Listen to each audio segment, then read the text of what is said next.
ang sikreto ng mainam na buhay nasa Diyos. Walang nakakaalam nung kundi ang Diyos. Siya gumawa sa atin eh.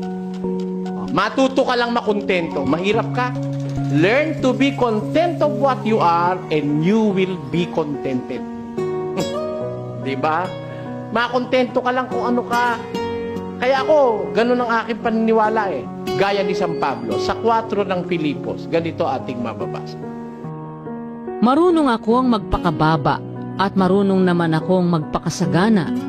Sa bawat bagay at sa lahat ng bagay ay natutuhan ko ang lihim, maging sa kabusugan at maging sa kagutuman, at maging sa kasaganaan at maging sa kasalatan. Ayun.